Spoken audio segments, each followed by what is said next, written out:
In today's video, I want to talk about extracting all of those processes and systems. Yeah, you know the ones I'm talking about as an entrepreneur that most times are just floating around in our heads. I promise this is not going to hurt as much as pulling one of your teeth. In the last video, I talked about the importance of controlling the choices we make and to stop multitasking. If you missed that video, you definitely want to check that one out. Absolutely, for sure. So today we're going to talk about the extraction process. And what am I talking about? As I mentioned, we're going to talk about the extracting the systems and processes that are in your head. And we are in the feed your culture extraction phase. We've leveled up from the getting control, feeling like we're moving in the right direction, and gone from spinning our wheels to maybe getting a little bit of traction inside of our business. Stage B is all about systemization. You'll notice over here, it's all about taking us from chaotic to coordinated, feeling like we're moving forward instead of just spinning in place. Step 4 of the framework, like I mentioned, is going to be all about getting that information, those business processes out of your head and into a system, into a documented, repeatable system. Remember in the first video, I talked about not trying to do everything ourselves. We as entrepreneurs feel like we've got to do that. Nobody's going to do things quite the way we do it. And this is what this stage is all about. How do we build systems in our businesses so that we are not chained to our business? So I want to talk a little bit about, if you haven't heard of this book, SYSTEMology, we're going to talk about this book right here. So from David Jennings, I'm going to put a link in the description. But in this book, it gives 4 phases of systemization. How do we go about having a process for building those systems in our business? And that's what I want to talk about today.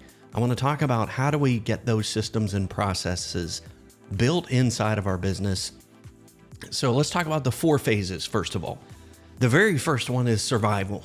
Some of you might be in this position right now where you feel like you're just in an endless loop of chasing work. You get the work, now you got to do the work. You spend 80% of your time trying to problem solve, trying to get problems fixed and just trying to feel like you're getting ahead. So you start working Saturdays, you start working Sundays, but you're stuck in survival mode. You feel like you're never going to get to that next level. So if you're there, drop that in the comments for me. Second level is stationary. You feel like, okay, I've got some consistency. We've got some monthly recurring revenue coming in. We've got kind of a loose way of doing things, but most of that information is trapped in people's heads, either in your head or one of your team members. We've got some documentation, but it's all over the place. I couldn't tell you where our documentation's at. That lack of systems makes the business dependent on you, or worse yet, one of your team members, which might leave. So you end up chasing your tail. So if you're in that position, you're just stationary. You feel like, okay, you're not in survival mode, but you're just in a stationary. You feel like you're chasing your tail. The next level up is scalable. I've got core systems in place. I've got some documentation, but I need to get all the documentation from all my departments. I might have a small team of 3 or 5, maybe 10. So you're starting to develop a culture. And it's at this point right now that you need to focus on ramping up capacity. We need to add people. You might not have enough people in the right seats. You might need to start installing HR systems. You might need finance systems. You might need management. You might need to input layers of management inside the business besides yourself. The funny thing is that something happens at this stage where you get to this stage as a business owner and you think, okay, this is good enough. All right, well, I'm doing okay. We've got most of our 6 systems documented. We're in a good place. But unfortunately, that's a trap. We're never going to get to that place of calm because remember, our goal is to have a saleable asset. Even if you never intend to sell the company, going into it with that mindset that you ultimately are going to sell it at some point. And an interesting thing happens when you create a saleable business. You operate at a different level. You recognize that your business is a collection of interdependent systems that can be engineered for outcomes. And when you get to that point where we're in the end of the framework, where we've got some control and we have a saleable asset, that is a great place to be. But it all starts with Systems. At this level, you want to achieve complete business reliability. And that starts with building documented, repeatable systems, aka also known as standard operating procedures. If you're down with SOPs, drop that in the comments for me. So we're going to talk about what is an SOP. What is a standard operating procedure? Basically, the nuts and bolts of it is a standard operating procedure is a detailed step-by-step set of instructions that describe how to actually get something done. The process from start to finish on how to do something inside your business. Think of it like the blueprints for a house. How do I build a room? It's start to finish. This is exactly how you build out a room inside of your business. Think of it also as a production line. And we think of it, robots can be programmed with a pre-installed set of instructions. And this set of instructions is edited over time. It's not, set it and forget it. The same is true of SOPs. We need to use the power of technology. Building cars is not the same as it was in 1920s, here in the 2020s.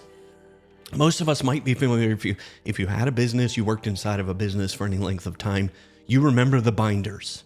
You remember that your standard operating procedures were in a dusty old binder on a bookshelf in the boss's office. But that's the old way of doing things. Binders, paper is obsolete. So if you're still doing that, it's good you have a binder, you have a starting point, but you want to get that into digital systems, and especially when they're in systems that are where people actually do the work. Now, if you've ever tried to put IKEA furniture together, you know how tedious it can be. But imagine if you didn't have the instructions on how to do it. How much more tedious would that be? I can definitely think of, I would be in that place. Just kill me now. And expecting yourself to do something consistently and implement a high quality of work without a documented set of instructions is the ultimate level of chaos, at least for me. I am a systems and process junkie. So think about your staff. If you're asking them to do things and you're asking them to do a high quality of work and do consistent work without a detailed set of instructions, that's what we're doing to our folks. So let's talk about some of the benefits of SOPs. SOPs come with a ton of benefits. The first one is you have better efficiency, and it actually helps you save money if you take the time to do that. When there's no defined way of completing a procedure, your employees are all over the place. Each of them are doing a specific set of things, and every time they go to do something, that process is done differently. And then you start to see different results. Most cases, this is actually going to cost you time and money. Using SOPs can help prevent that. Your employees know exactly what to do, and they know the best ways of getting things done. That allows you consistent results. When you have a standard operating procedure document, even a novice could follow the steps and achieve the consistent results as somebody who's been there 10 years. And think about it. Employees come and go, but you have the ability to deliver a high quality service no matter who is in that seat. Best of all, it adds to a calm working environment. SOPs are super helpful when it comes to keeping you and your employees in a state of calm. You know exactly how things should get done, so you don't have to worry about whether or not someone knows how to do something or whether or not it's actually going to get done right. That leads to freedom for you. You'll have the time to focus on other areas of your business and things that might have been neglected inside your business. When you have SOPs, people can do the work for you. We're going to get to a leverage stage here in a couple videos. So what processes and systems should I have in place? So I'm going to give you a quick starting point, and I'm going to put a link to this document in the description below. And I'm going to flip over to our spreadsheet so I can actually show you. Yes, it is time for a spreadsheet. I'm going to go full screen so you can see this. This is a business process prioritization. This is a soup starter, cookie cutter, just some of the things you want to think about inside your business to get you started.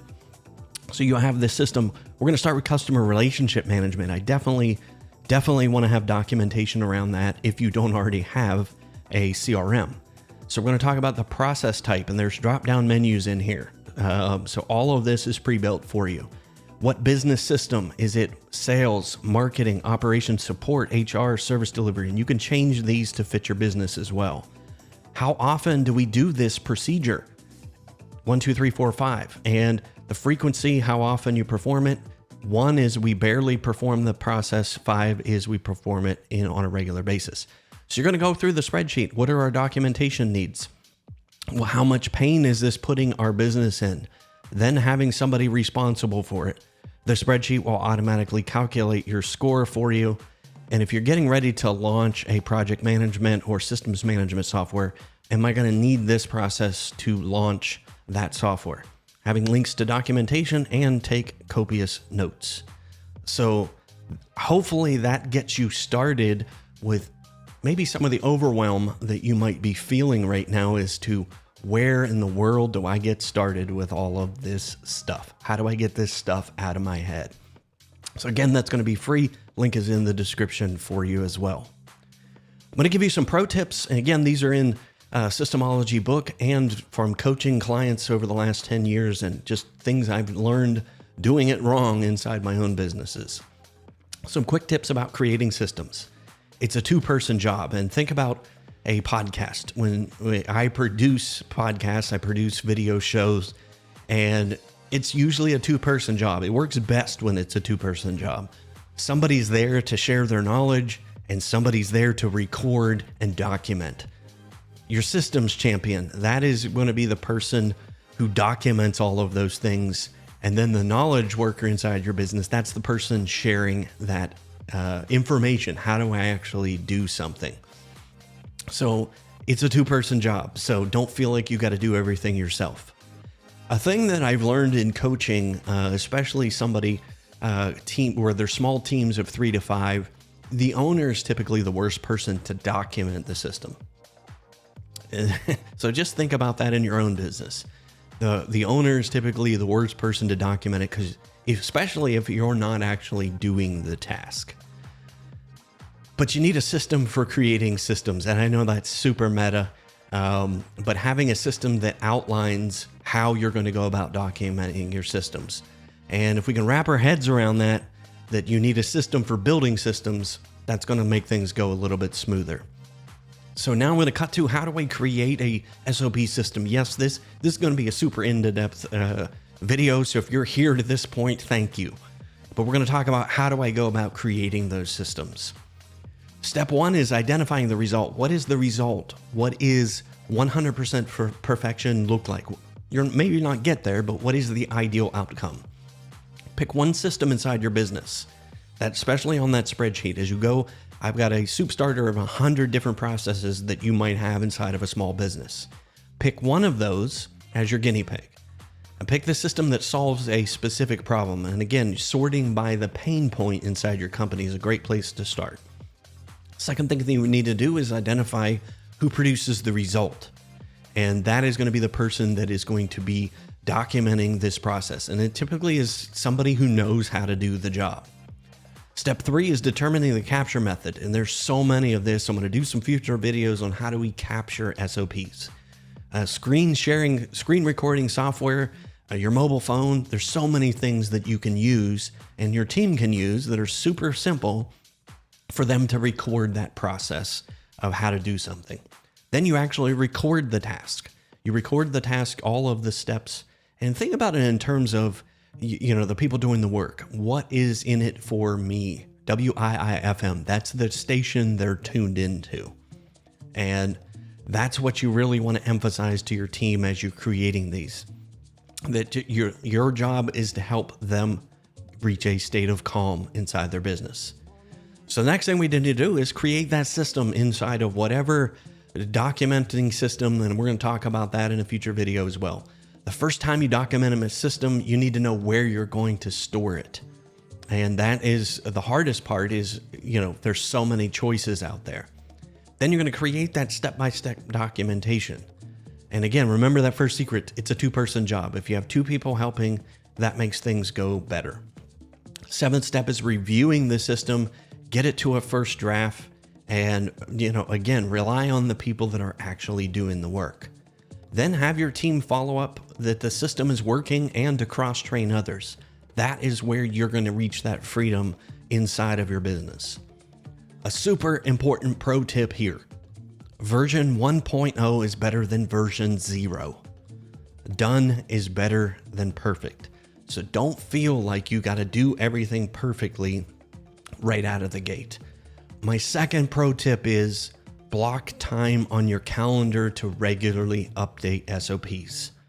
Now, I mentioned in a previous video the importance of doing calendar batching. And if you'll notice here, the big thing that I do is I have a block of time set on my calendar for SOP/process improvement. And if you want a copy of this to import straight into your calendaring system, just to give you an idea how to get started, again, link is in the description for you. The whole thing about this is creating repeatable steps and systems that can go a long way to helping you feel like this is a superpower. And it might be daunting to you that creating SOPs might seem like it might seem like a never-ending process, but these evolve over time, and that's how you're going to reach those levels of calm inside your business. I want to know, what is your number one takeaway to this video? I know this one was a little bit longer, but drop that in the comments. Maybe let me know where you're stuck creating SOPs. If there's future videos you want me to make on, going in depth on a certain part of the process, definitely let me know. All right, that was a lot, I know. In the next video, we're going to cover how do we standardize the way that we're doing things. So we've started this extraction process. Take some time to get these things out of your head, because when it's taking up space inside your head, it does not lead to a place of calm. And again, we're building on that process, leveling up as we go. So we're going to talk about standardizing the way you do things, and we're going to talk about some of the tools that you need to use. I'll see you in the next one.